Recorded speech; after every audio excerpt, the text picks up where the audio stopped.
After reflecting on that little review you gave us about the Nakirima tribe, I thought it was super interesting how they depicted the bathroom and medicine cabinet as like a shrine and a little box where potions and stuff are stored.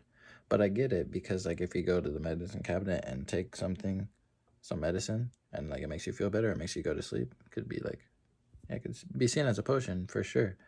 And also how they said that they practice rituals in the bathroom. I thought that was kind of funny because like you go in there, you shower, you go to the bathroom, like whatever it is. But yeah, there is like definitely you could call it a ritual. Well, not ritual is kind of extreme for a word, but like brushing your teeth and like, combing your hair, stuff like that, shaving, all that good stuff. But yeah, I thought that was all super interesting, and yeah, just the fact that I read something similar in the 10th grade. It was about this foreigner and he was traveling to a new land, and like um in the story he basically was like in an apartment building or like something like that, and he was just fascinated by everything, and it was like all magic to him, but in reality it was just modern technology. Super interesting. I forgot what it was called, but it was definitely worth reading. Like I would read it again if I knew what it was called. And then yeah. Oh, and then also when I found out the fact that Nakirima was just American backwards, I was just like, oh. And then like once I realized that, I could see myself like reading this. I could see myself reading this story and thinking that the Nakirima was just like some tribe in the middle of the forest or something.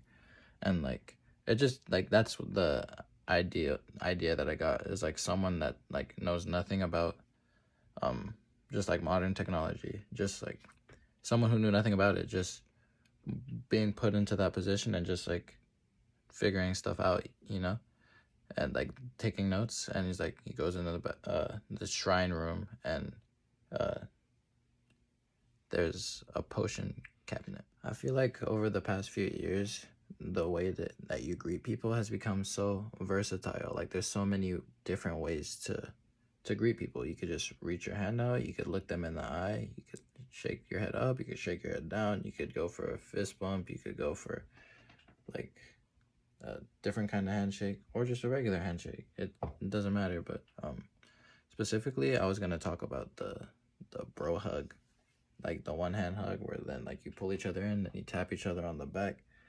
Um, yeah, so um, that was very commonly practiced, like as far as I could tell, in African American environments, like in households outside, like in between African American people. I see it; it's more common, but at like over the years, I've seen it like in different places, like now it's not just African Americans that I'm giving a bro hug. There's others too, and they're all different ethnicities: white, Asian, Mexican. It's all the same, and like you see it at school, and I think that's how like it was spread like through school. You know, you bring something that you're comfortable doing, and then maybe someone else is there, and then two other people see it, and they're like, oh, that's kind of cool. I don't mind. Like I do that. I think it's cooler than like a regular handshake. You know, and then that happens, and yeah, it just spreads, like because now you see it all the time. It's very common greeting, not quite as common as like just a regular handshake, but it is like definitely like if you're comfortable with the person and you're in a casual environment, that's probably the way you'd go rather than a regular handshake. And if we're talking about whether it's detrimental or beneficial to the country or culture, I think it's beneficial. And I think it's beneficial because it's a greeting, and greetings are welcoming. They show acknowledgement and trust, and even in some cases, love. So I don't really see it as something to be detrimental. The only sense that I could see it as detrimental is in the fact that in some countries, there's certain gestures that could come across as offensive here because we don't know that they practice those same gestures but use them in different ways. So there's always that, but that's usually just a quick misunderstanding and could be easily fixed. It usually doesn't escalate too much. But it definitely could, but I still see it as more of a beneficial thing rather than a detrimental thing. And to go a little bit more in depth of these gestures, for example, here when we say something is perfect, you could see someone go like this, like just perfect. But then if you were in France and you did that, you'd probably get kicked out of a restaurant, because that means it's zero. Like, this means zero, like you hate it. It's absolutely like terrible. And then also like a pinky promise. So you put your pinky up like this and go to pinky promise someone.